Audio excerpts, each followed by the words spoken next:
ملا دیتی ہے. کربلا کو محبت کی صلاح دیتی ہے. اپنے بچھڑوں کو محرم میں ملا دیتی ہے. اپنے بچھڑوں کو محرم میں ملا دیتی ہے. اس کی مٹی میں ذرا خود کو ملا کر دیکھو. اس کی مٹی میں ذرا خود کو ملا کر دیکھو.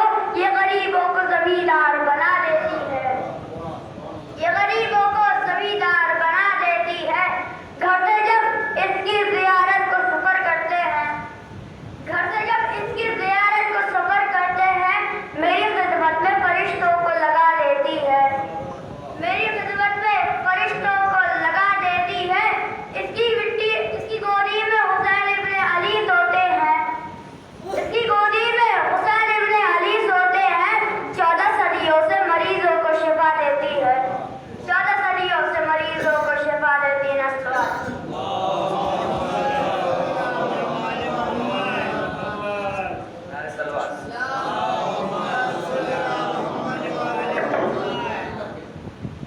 زینب نے مجلسوں کی بنا ڈال کر رضا، زینب نے مجلسوں کی بنا ڈال کر رضا، ہر آنے والی نسل پہ احسان کر دیا، ہر آنے والی نسل پہ احسان کر دیا. اور باپ کی بہن کی شجاعت کو دیکھیے، قاتل کے گھر میں جیت کا اعلان کر دیا، قاتل کے گھر میں جیت کا اعلان کر دیا. نا سلوار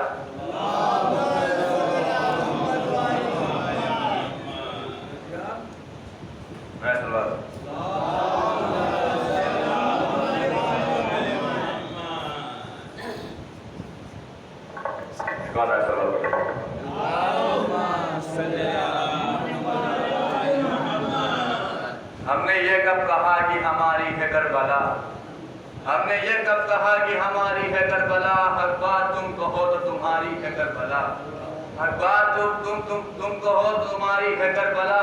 جس نے نبی کے دل پہ اتاری ہیں آیتیں، جس نے نبی کے دل پہ اتاری ہیں آیتیں، اس نے ہمارے دل میں اتاری ہے کربلا، اس نے ہمارے دل میں اتاری ہے کربلا.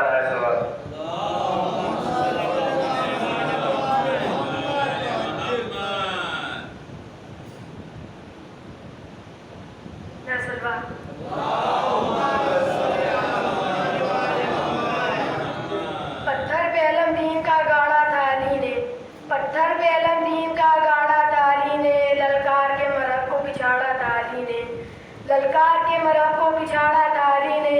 اصحاب پیغمبر سبھی تھے موجود، اصحاب پیغمبر سبھی تھے موجود. بولو بولو در خیبر کو اکھاڑا تھا علی نے، بولو بولو در خیبر کو اکھاڑا تھا علی نے. سلوات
وہ روتا ہے جاتا ہے تو دنیا ہے انسان کی ولادت اور فنا دونوں میں ہے روح جلوہ نما آتا ہے تو خود وہ روتا ہے جاتا ہے تو دنیا روتی ہے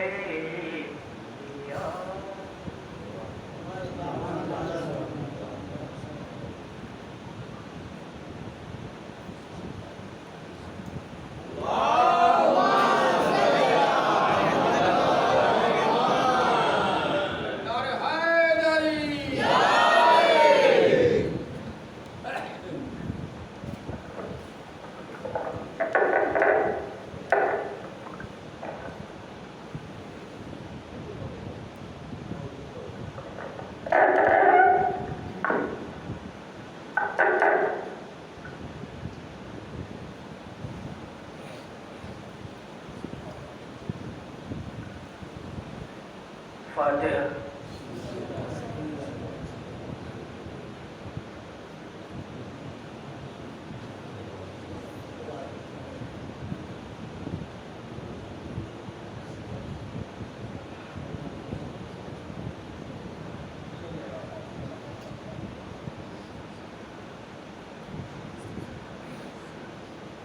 لا حول ولا قوة إلا بالله العلي العظيم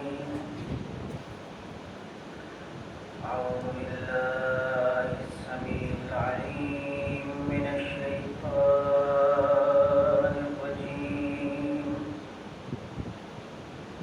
بسم الله الرحمن الرحيم الحمد لله رب العالمين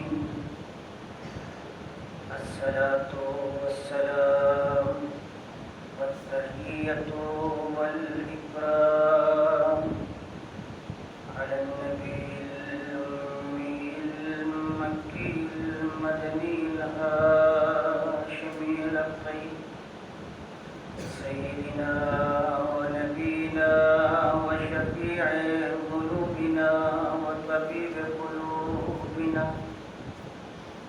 مولانا بالقاسم محمد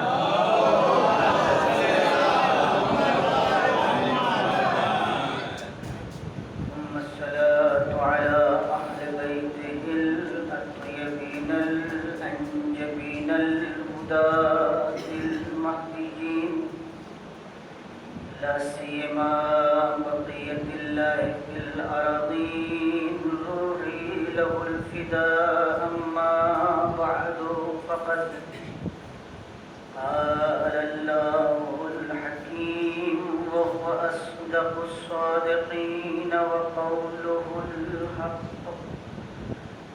بسم الله الرحمن الرحيم يا أيها الذين آمنوا ادخلوا في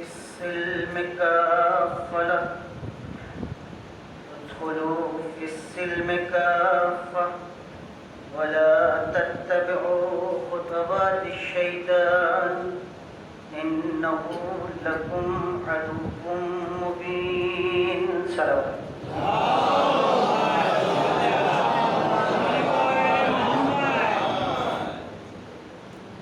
معزز محترم حاضرین کرام عشرے کی پہلی مجلس اور قرآن مجید کی سورہ بقرہ کی آیت نمبر 208 قرآن مجید کا سب سے بڑا سورت اور اس کی آیت نمبر 208 میں نے آپ کے سامنے تلاوت کی 1444 ہجری کا آغاز ہو رہا ہے اور محرم عربی مہینے کے اعتبار سے پہلا مہینہ شمار ہوتا ہے۔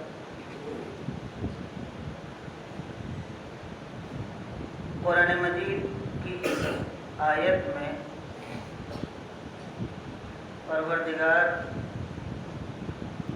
صاحبان ایمان سے خطاب کر کے کہہ رہا ہے یا ایھا الذین آمنوا، اے ایمان والو، ادخلوا فی السلم کافہ، مکمل طور پر اسلام میں داخل ہو جاؤ۔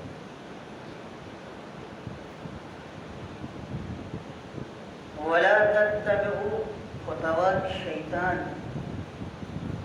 اور شیطان کی پیروی نہ کرو، شیطان کے راستوں پر نہ چلو۔ انہ لکم عدو مبین، بے شک وہ تمہارا کھلا ہوا دشمن، چھپا ہوا نہیں، کھلا ہوا دشمن۔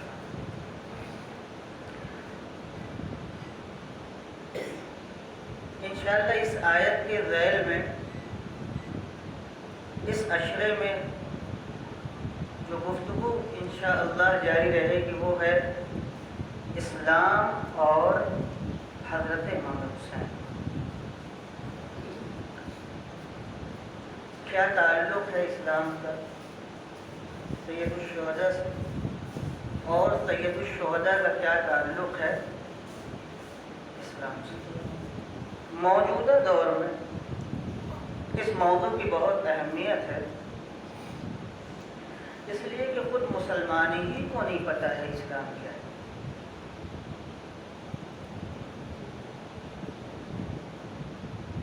مگر خوش نصیبی یہ ہے کہ دنیا کے گوش و کنار جہاں بھی آپ چلے جائیے، کسی جگہ اسلام کا نام پہنچ چکا ہے۔ آپ کہیں بھی چلے جائیے، کسی مذہب کو، کسی دھرم کو جانتے ہوں یا نہ جانتے ہوں، مگر اسلام کے بارے میں ضرور کچھ نہ کچھ آپ کو گفتگو کرتے ہوئے، ڈیبیٹ کرتے ہوئے، مکالمہ کرتے ہوئے، ہوٹل پر، قہوہ خانوں میں، گھروں میں، سڑکوں پر، اسٹریٹ پر، بازاروں میں، کلبوں میں، ٹی وی چینلوں پر اسلام کے بارے میں گفتگو کرتے ہوئے مل جائیں گے۔ بس مشکل ان کی یہ ہے کہ یہ اسلام کے بارے میں اپنی باتیں بتاتے ہیں، خود اسلام کے بارے میں نہیں جانتے۔ ان کی مشکل یہ ہے، نہ یہ بیچارے قرآن مجید پڑھتے ہیں، اگر ان کے سامنے رکھ دو کہ ذرا سا پڑھ کے سنا دیجیے تو قرآن نہیں پڑھ پائے۔ اچھا ان سے پوچھیے آپ کیوں اسلام کے بارے میں رائے دیتے ہیں؟ اظہار رائے کا تو سب کو اختیار ہے، حق ہے، فطری حق ہے، ہر آدمی اپنی بات کہہ سکتا ہے۔ تو ہم ان سے کہتے ہیں کیوں نہیں ڈیفنس کے بارے میں گفتگو کرتے، کیوں نہیں تم سائنس کے بارے میں گفتگو کرتے؟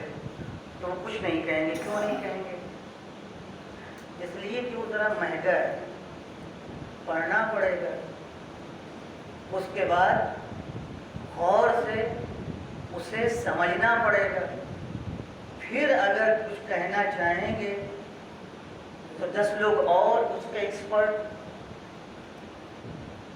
تو اس میں ڈر ہے سب سے زیادہ پتلی گردن اسلام کی، کہ سب چھری اپنی تیز کرتے ہیں۔ اور اسلام کی مشکل یہ ہے کہ مذہب ہے، توجہ چاہوں گا، اسلام کی مجبوری یہ ہے کہ وہ مذہب ہے۔ یہاں پر بھی سب کہتے ہیں مذہب کے بارے میں تو کوئی بھی اظہار رائے کرے۔ ارے بھائی آپ اظہار رائے کیجیے مگر پڑھ کے کیجیے، عالم بن کے کیجیے، دانشور بن کے کیجیے، لیکن وہ نہیں ہم بے پڑھے اسلام کے بارے میں رائے قائم کریں گے۔ تو اب بتائیے اس رائے کی کیا اہمیت ہوگی؟ یہی حال ادھر سید الشہداء کا. دنیا میں آپ کہیں بھی چلے جائیے، چاہے امام حسین کو تفصیل ڈیٹیل سے نہ جانتے ہوں، مگر نام حسین ہر جگہ پہنچا ہوا ہے. بہت توجہ چاہوں گا میں آپ سے. نام حسین ہر جگہ پہنچا ہوا ہے. بس ایک فرق ہے، بہت توجہ میں آپ کو چاہ رہا ہوں. ایک فرق ہے، اسلام کا بھی نام پہنچا ہوا ہے، امام حسین کا نام بھی دنیا میں پہنچا ہوا ہے. اسلام کے بارے میں تو ہزاروں قسم کی رائیں آپ کو ملیں گی، مثبت، منفی، اور شاید بعض جگہوں پر منفی زیادہ. مگر کیا کارنامہ حسینی ہے، جہاں دنیا میں چلے جاؤ سوائے مثبت رائے کہ کوئی اور رائے امام حسین کے بارے میں نہیں. صلوات پڑھیں محمد.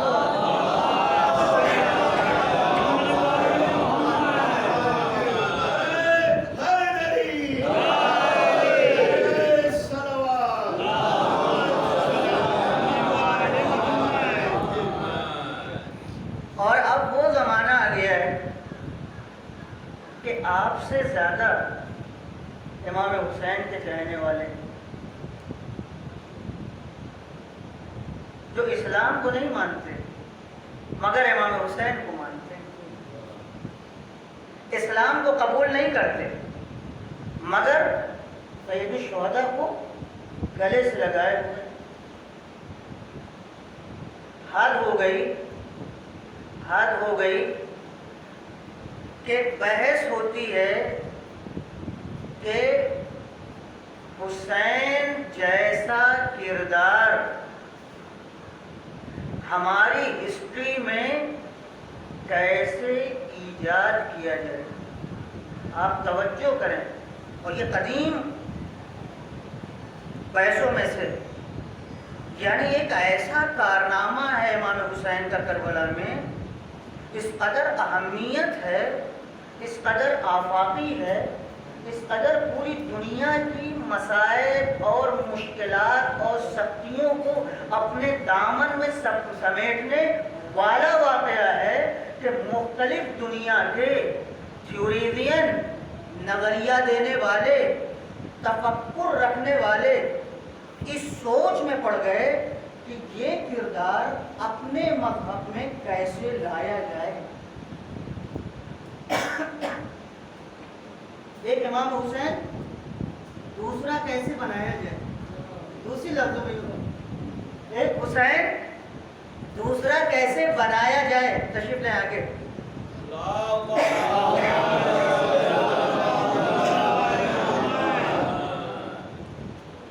اچھا کیا کیجیے گا بنائیں، کیا کیجیے گا؟ یہ تو بھائی صاحب بنانے والوں سے پوچھیے. اگر امام حسین میں کوئی خاص بات نہ ہوتی تو بنانے کی فکر کیوں ایجاد ہوتی؟ اگر کوئی خاص بات نہ ہوتی تو امام حسین، دوسرا حسین بنانے کی فکر کیوں ہوتی؟ اب ادھر بھی دیکھ لیجیے، ایک پارٹ اور ہے اور اس کی طرف ہمیں توجہ دینے کی ضرورت ہے. ادھر تو یہ ہے کہ حسین کا جیسا کردار ہمارے یہاں نہیں ہے، لہذا ہمارے یہاں ایک حسین جیسا کردار ہونا چاہیے. میں واضح کر دوں تب آگے بڑھتا ہوں. عیسائیوں نے آج سے نہیں، نہ جانے کب سے یہ خلش مٹانے کی کوشش کی کہ عیسیٰ کو ایسے پیش کرو کہ جیسے حسین کی مظلومیت ہے. کیوں؟ اس لیے کہ ہم عیسیٰ کے ذریعے سے دنیا میں عیسائیت کو پہنچانا چاہتے ہیں اور چاہتے ہیں سب کو عیسائیت کے دامن میں لے لیں. مجبوری کیا ہے؟ مجبوری یہ ہے کہ عیسیٰ حسین نہیں بن پائے. سولی پہ چڑھا دیا، پھانسی پہ چڑھا دیا،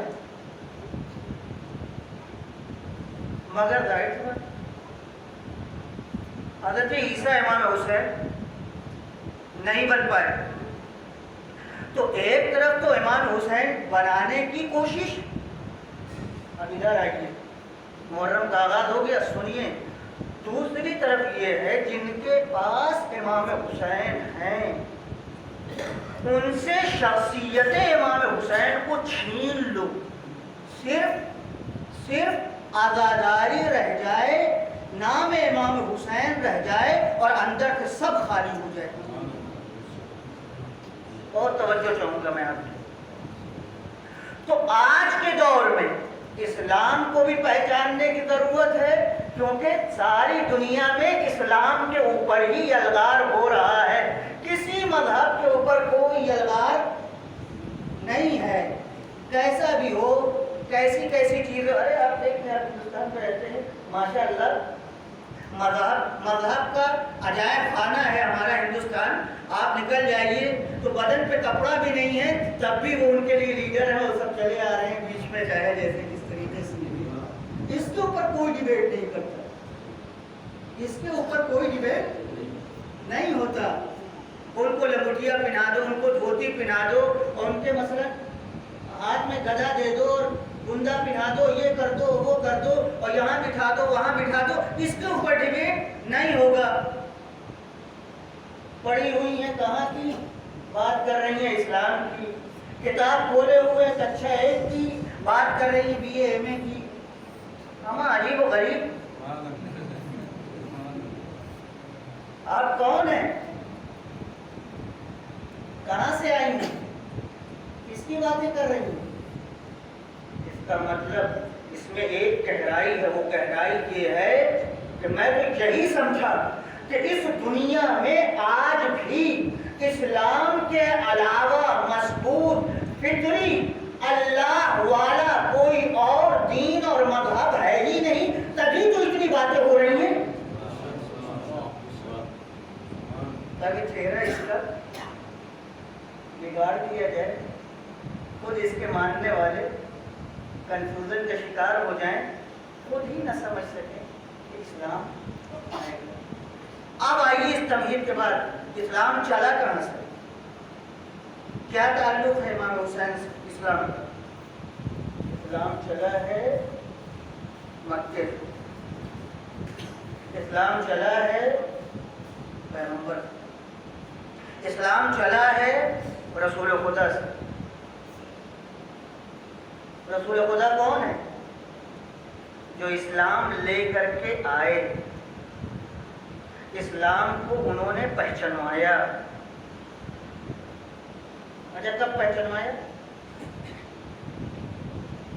18 سال کی عمر میں، 20 سال کی عمر میں، 30 سال کی عمر میں؟ نہیں، خاموشی سے زندگی بسر ہو رہی ہے، خاموشی سے زندگی بسر ہو رہی ہے۔ کس کے درمیان؟ جہاں انسانیت نام کی چیز نہیں ہے، قتل و غارت گری عام ہے، بے عزتی عام ہے، کفر و شرک عام ہے، بت پرستی عام ہے، انسانی قدریں نہیں ہیں، بڑے لوگوں کا بول بالا ہے، غریبوں کو کوئی پوچھتا نہیں ہے، آب و ہوا کے اعتبار سے سب سے بدترین جگہ ہے، کچھ نہیں، نہ انسانی ویلیوز ہے، نہ جغرافیہ میں کوئی خاص بات ہے۔ آج بھی عرب کو کہا جاتا ہے سنگلاخ۔ سنگلاخ کا مطلب کیا ہے؟ پٹھار، پٹھاری زمین، پتھریلی زمین، جہاں آپ پانی نہیں نکال سکتے۔ اب پانی نہیں ہے تو بتائیے کیسے حیات ہو، کیسے زندگی ہو؟ اللہ نے وہاں اپنے پیغمبر کو بھیجا۔ میں اپنے الفاظ میں کہوں، خالی بس آنکھوں سے تھوڑا سا نیند کا غلبہ ہٹانے کے لیے، اگر اتنا ہی اللہ میاں قدرت مند تھا تو کسی سبززار میں اپنے پیغمبر کو اتارتا، جہاں ہر طرف سے پھل فروٹ پانی دودھ کی نہریں کرنا، یہی تو نہیں کرنا ہے، ہمیں اس دنیا میں بھیجنا ہے اور اسی پٹھاری زمین کو زرخیز بنانا ہے، اسی سنگلاخ کو ہمیں اپجاؤ بنانا ہے۔ یا اللہ میاں، گندم اگے گا، جو اگے گا، مٹر پھلیاں اگے گی،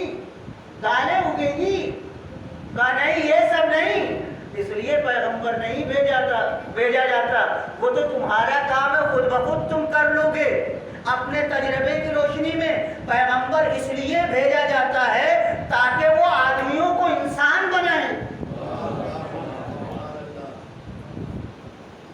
ہم نے اسی لیے انتخاب کیا ہے تاکہ الزام نہ دو، ارے ان کے تھے لہذا وہاں بھیج دیے، ارے یہاں بھیجتے تو دیکھتا کیا کر لیتے۔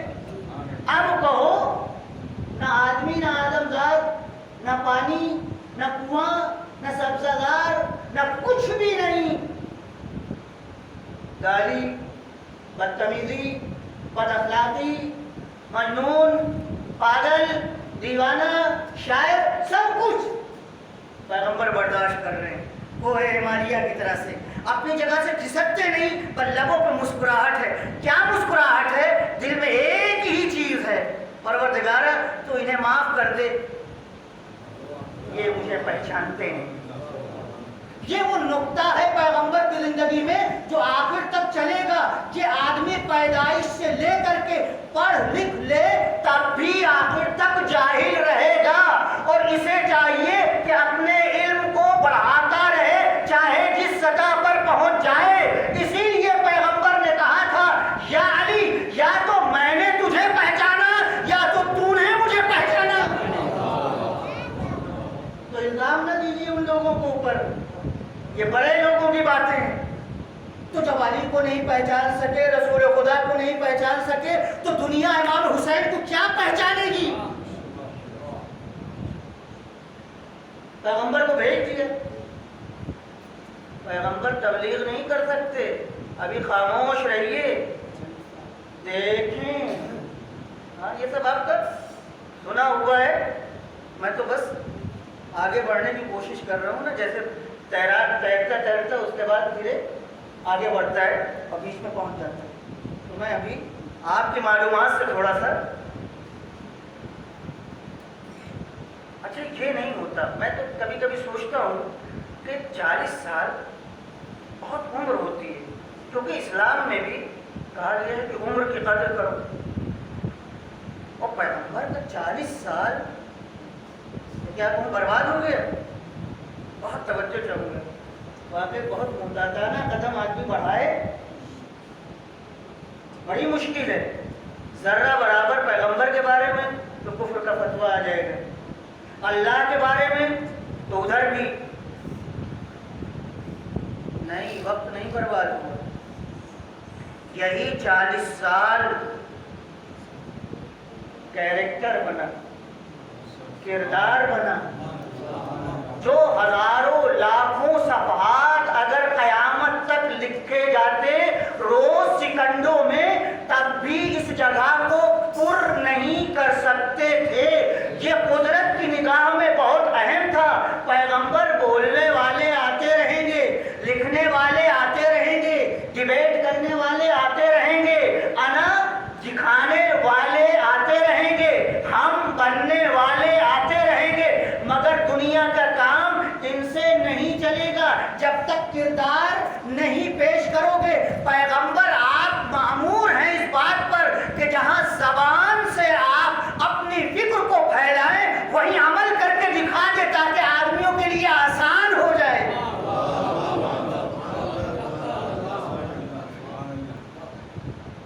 پیغمبر نے آسان بنا دیا، اپنی زندگی پیش کر کے اسلام کو آسان بنا دیا، اور یہ آسانی ہی تھی کہ جن لوگوں نے 40 سال 50 سال شرک اور کفر کی غلاظت میں گزارا تھا، بچے کی طرح سے الف بے پڑھ کر کے اسلام لے آئے اور کلمہ گو ہو گئے۔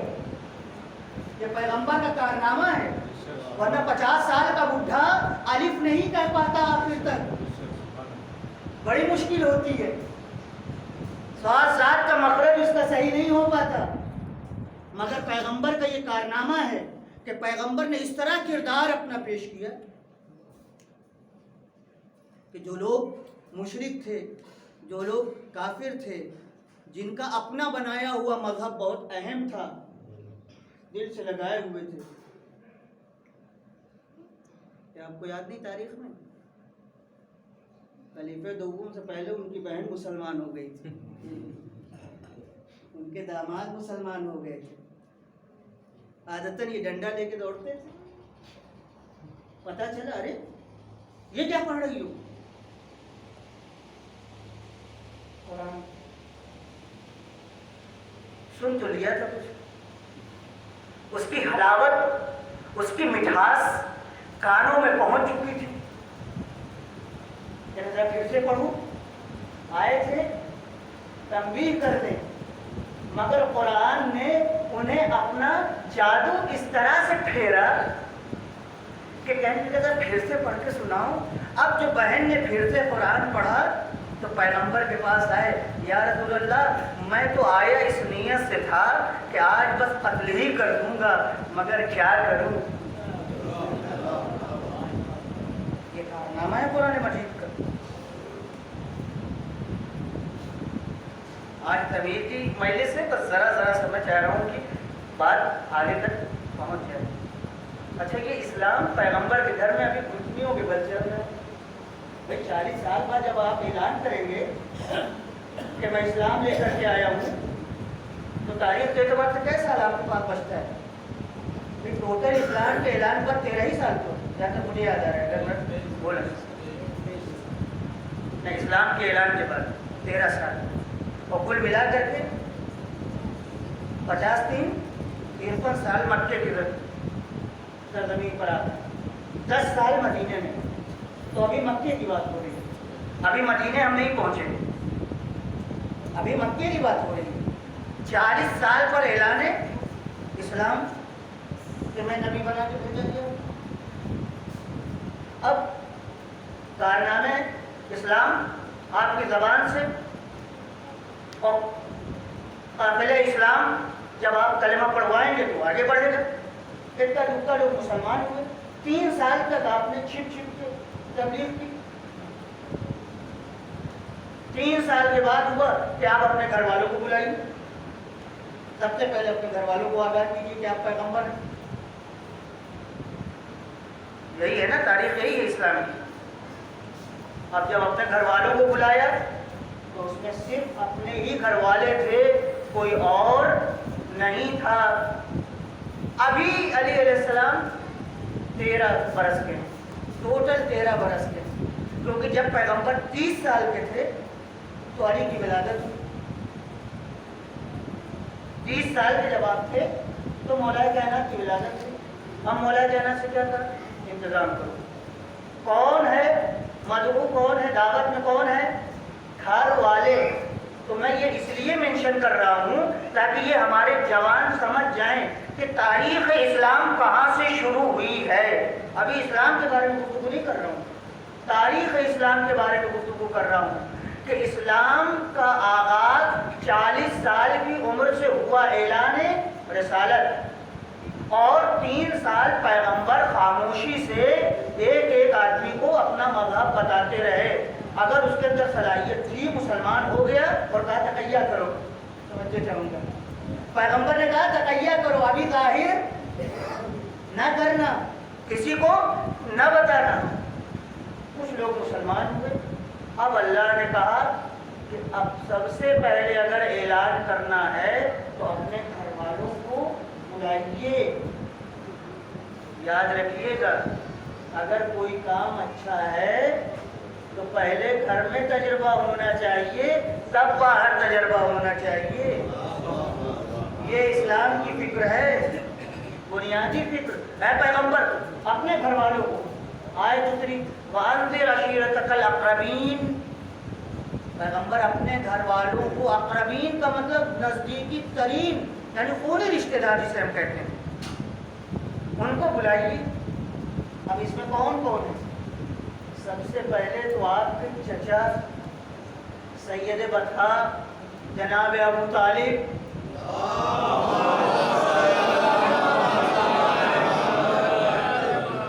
دوسرے چچا جو ابھی دوسرے ہی دوسرا نہیں کہیں، ابھی جو آغاز ہے نا، دوسرے چچا ابو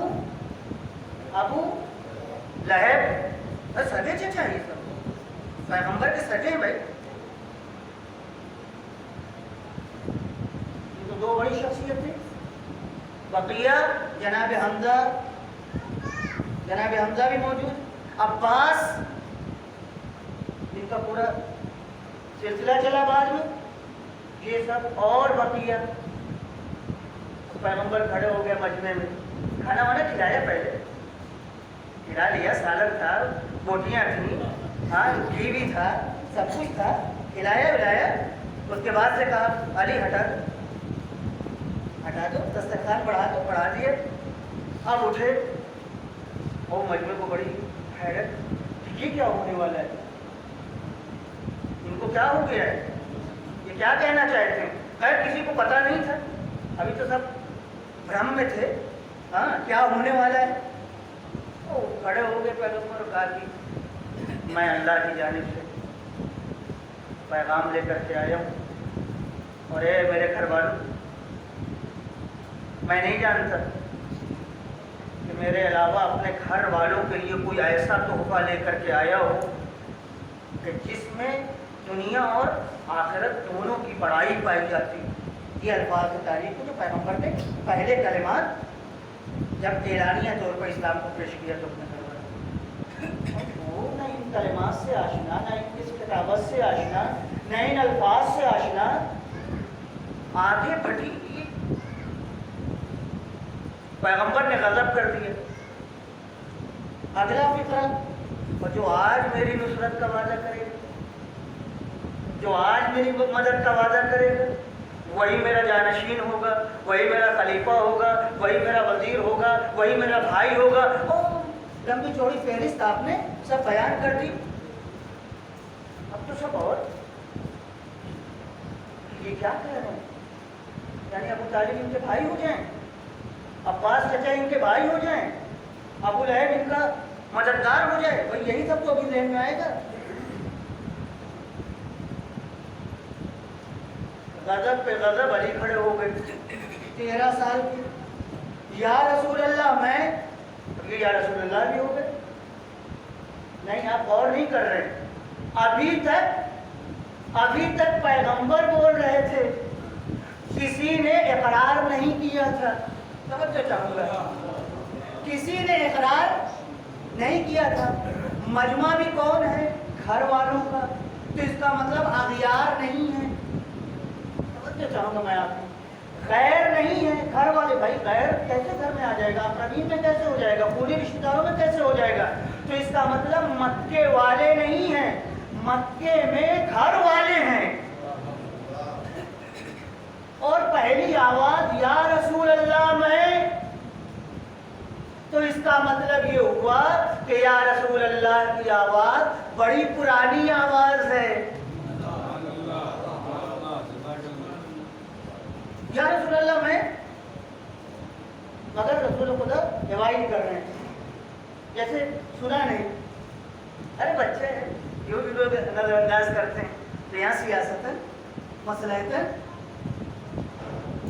پیغمبر نے نظر انداز کر دیا.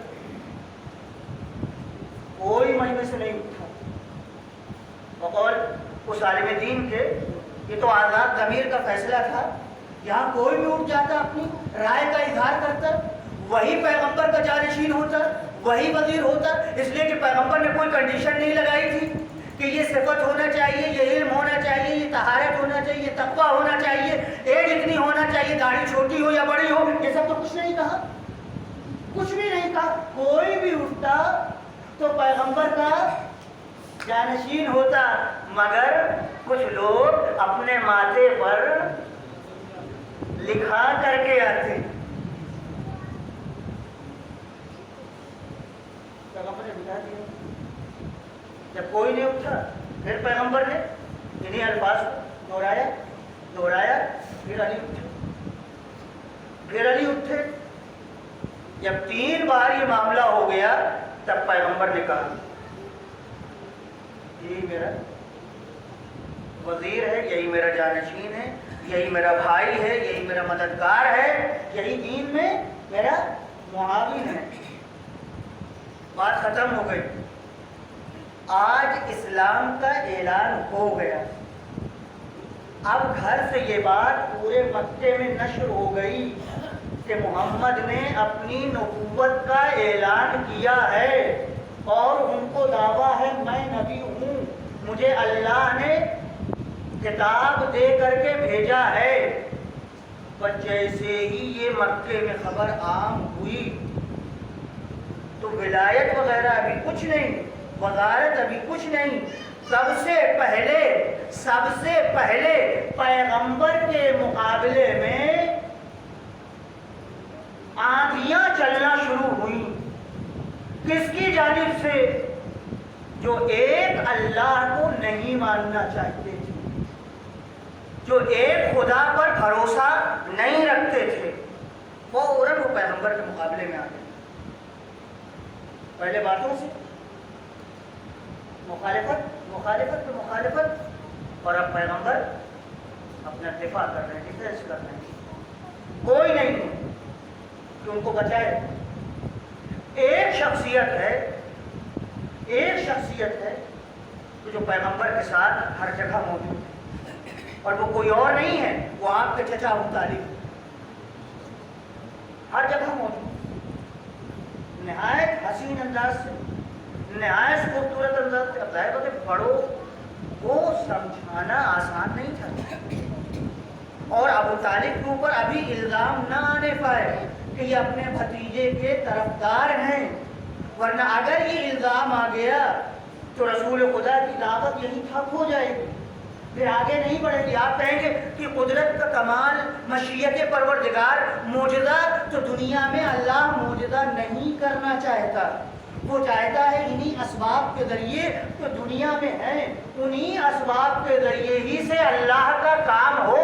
تو میں دوستو ایک جملہ کہنا چاہتا ہوں، جب اللہ اپنے کاموں کو کہ جو قدرت رکھتا ہے معجزے کے ذریعے انجام دے سکتا ہے، مگر معجزہ نہیں دکھاتا اور پیغمبر کو چھوڑ دیتا ہے تاکہ دنیا کے اسباب سے فائدہ اٹھائے، تو وہ ہمارے بارے میں کیسے معجزہ کر سکتا ہے؟ ہمارے لیے بھی چاہتا ہے کہ جو اسباب ہیں ہم اس سے فائدہ اٹھائیں اور ترقی کریں۔ یہ اسلام کا مزاج ہے۔ بس ابو طالب سے اتنا فائدہ اٹھایا جا سکتا تھا کہ وہ سردار قریش تھے، اپنی سرداری لے کر کے آتے اور سردار بن کے رہتے، میں ہوں، میں کہہ رہا ہوں ایسا ہونا چاہیے۔ آگے جناب ابو طالب بات ماننا ہے بھائی، ہمارے سردار کی بات۔ اب ان کے پاس چلے آ رہے، اپنے بھتیجوں کو منع کر دیجیے، یہ باتیں چھوڑ دیں، اگر پیسہ چاہیے تو ہم پیسہ دینے کے لیے تیار ہیں، اگر بادشاہ بننا چاہتے ہیں تو ہم ان کو اپنا بادشاہ قبول کر لیں گے، اگر کسی اچھے قبیلے میں شادی بیاہ کرنا چاہتے ہیں اس کے لیے بھی تیار۔ یعنی دنیا کی جتنی بھی چیزیں ہو سکتی ہیں سیاست دانوں کے پاس، جو آج آپ دیکھ رہے ہیں، ساری پیشکش ایک جگہ ایک ہی ترازو میں لا کے رکھ دی، مگر پیغمبر کا کام دنیاوی کام نہیں تھا۔ کیوں؟ اس لیے بہت توجہ چاہوں گا، جب پیغمبر نے یہ آفر سنا کہ یہ کر دوں، یہ کر دوں، یہ کر دوں، اگر آپ یہ چاہتے ہیں تو پیغمبر نے اس میں سے کسی چیز کا نام نہیں لیا، ایک الگ سے بات کہی کہ جس نے بتا دیا کہ پیغمبر کہاں اس انسانیت کے قافلے کو لے جانا چاہتے ہیں۔ پیغمبر نے دولت کا نام نہیں لیا، دھن کا نام نہیں لیا، پراپرٹی کا نام نہیں لیا، کسی چیز کا نام نہیں لیا۔ کہا اگر میرے ایک ہاتھ پر سورج، ایک ہاتھ پر چاند رکھ دیا جائے تب بھی میں اپنے حق سے کہ جو میں ادا کر رہا ہوں نہیں پھروں گا۔ گویا پیغمبر بتانا چاہتے ہیں، اے وقت کے انسانوں، میں تمہیں زمین پر ہو آسمان پر پہنچانا چاہتا ہوں۔ تم اگر ہمیں دے بھی سکتے ہو، زمین کی چیزیں دے سکتے ہو، آسمان کی چیزیں نہیں دے سکتے، لیکن میں وہ ہوں کہ زمین بھی میرے اختیار میں ہے، آسمان بھی میرے اختیار میں ہے۔ سلام پڑھے محمد والے۔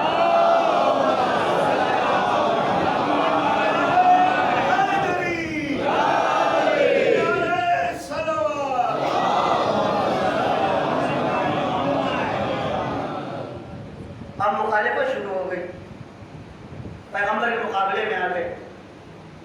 پہلے تو یوں ہی تکرار ہوتی تھی، اس کے بعد دیکھا اس سے کام نہیں چلنے والا، تو جا کے خانہ کعبہ کے پاس بیٹھ گئے، اور کوئی اگر ادھر جاتا ہوا دکھائی دیا تو اس کو اپنے جوانوں کو بھیج کرتے سمجھا رہی ہے کہ کو وہاں نہ جانا، وہ جادوگر دے اچھا ظاہر سی بات ہے ہمیشہ یہ رہا ہے، آج بھی ہے اور آئندہ بھی رہے کہ جوان خالی ذہن ہوتا ہے، معلومات اس کو ہوتی نہیں، احساساتی ہوتا ہے، جذباتی ہوتا ہے، جو بات کہہ دیں آپ فی الحال وہ مان جائے گا۔ اب ظاہر سی بات ہے وہ بڑے اور وہ بچے نوجوان اور اس میں تو بات سرداران قریش تو اس کی بھی ہیبت ہوتی ہے نا، یہ پوسٹ منصب جو قدرتی طور پر اب ان کو بلایا اب بچے جو ہے جدا ہونے لگے، پیغمبر سے جدا ہونے لگے، مگر ظاہر سی بات جو ان کے پڑھے لکھے تھے وہ جب قرآن سنتے تھے تو آپس میں بیٹھ کے کہتے تھے یار یہ تو بات نہیں ہو سکتی، یہ کچھ جادو وادو نہیں ہے، جادو کی حقیقت ہمیں پتہ ہے، شعر کی حقیقت ہمیں پتہ ہے، خطابت ہم جانتے ہیں، مگر اس میں تو کوئی خاص بات نہیں۔ اب وہ آپس میں کہ تم بھی ایسے ہو گئے اور تم بھی جدا ہو رہے ہو، جو رقابتیں ہوتی ہیں، اور تم کو تو ہم بڑا ذہین سمجھتے تھے اور یہ سمجھتے تھے وہ سمجھتے تھے، تم بولا تو اب ظاہر سی بات ہے کہ اس طریقے سے جب اس سے کہا گیا جو ابھی تعریفیں کر رہا تھا اور اس کے بھی گویا ان کے نظر میں بہکنے کے چانسز تھے، تو اس نے کہا یار اب یہ تو ہمارے بارے میں اس طرح خیال رکھتے ہیں کہ میں بہت بڑا دانشور ہوں، بہت پڑھا لکھا ہوں، بہت بڑا دماغدار ہوں، تو اب تو کچھ سوچنا پڑے گا۔ تو انہی صاحب نے کہا کہ دیکھو ہم اگر یہ بات کہتے ہیں تب تو مسئلہ بڑا ٹیڑھا ہو جائے گا، ہاں ان کو شاعر مشہور کر دو۔ اچھا کیوں شاعر مشہور کر دو؟ اس کی بھی وجہ ہے کیونکہ شعر کی بنیاد عموماً جھوٹ پر ہوتی ہے، مبالغے پر ہوتی ہے، خاص طور سے اگر غیر اسلامی شاعری، اسلامی شعر میں بھی آپ دیکھیں گے تو بہت کچھ اپنے خیالات ہوتے ہیں اور اس کی کوئی بنیاد نہیں ہوتی، اور اسی لیے قرآن نے منع بھی کیا ہے کہ شاعروں کے پیچھے مت چلو، منع کیا ہے۔ اس کے بعد آگے کہا ہے مگر وہ شاعر کہ جو اللہ پر ایمان رکھتا ہے اور مظلوموں کی مدد کرتا ہے۔ توجہ چاہوں گا، قرآن کیا کہتا ہے؟ کہتا ہے شاعروں کے پیچھے مت بھاگو، شاعروں کی باتوں کو مت مانو، کیوں؟ اس لیے کہ یہ جھوٹ کے اوپر اپنے شعر کی بنیاد رکھتے ہیں، لیکن وہ شاعر جو اللہ پر ایمان رکھتا ہے، جب اللہ پر ایمان رکھتا ہے یعنی واقعی قلباً، تو ڈرے گا جھوٹ کیسے بولے گا اور مظلوموں کی مدد کرتا ہوگا۔ ایک چیز اور کلیئر ہو گئی، اس کا مطلب شاعری میں بہت دم ہے، اگر شعر مظلوموں کی مدد کے لیے آ جائے تو بڑے بڑے ظالم کے پیر اکھڑ جاتے ہیں۔ بس ایک لفظ میں کہنا چاہوں گا کہ جسے میں نے دلی میں بھی کہا کہ اگر آج ہمارے نوحے میں صحیح مضمون پیش کرنے کی شعراء میں قوت پیدا ہو جائے تو یقین کریں یہی نوحے نہ جانے کتنے نان مسلموں کو شیعہ بنانے کی قوت رکھتے ہیں۔ ہمارے نوحوں میں دم نہیں ہوئی، ہمارے نوحوں میں دم نہیں ہوئی، اور یہ سب اب کہنے کا وقت آ گیا ہے۔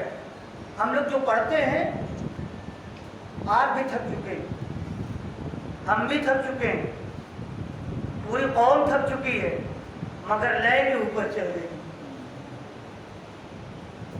یہ قوم لے کے اوپر چل رہی ہے،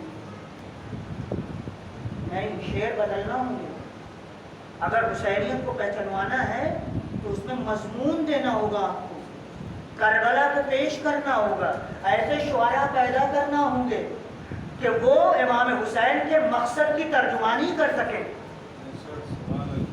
آپ بغیر اس کے نہیں پیش کر سکتے۔ مجھے یاد ہے، شاید یہاں نقل کیا ہے نہیں، لیکن سن لیجئے، ہو گیا میرا خیال 4 سال 5 سال ہو گیا یا اس سے زیادہ ہو گیا، جب پونے کے پاس نہر ہے وہاں میں پہلی بار یا دوسری بار جب گیا، مجھے یاد نہیں ہے، مجلسیں پڑھنے، تو کچھ دن گزرنے کے بعد مومنین میں سے کچھ لوگ آئے اور ایک صاحب نے کہا مولانا ہمارے یہاں ایک تاریخی جلوس اٹھتا ہے، فلاں تاریخ، اور اس راستے سے ہوتا ہے، وہ بڑی آبادی، ملی جلی آبادی، 1.5-2 لاکھ کی آبادی،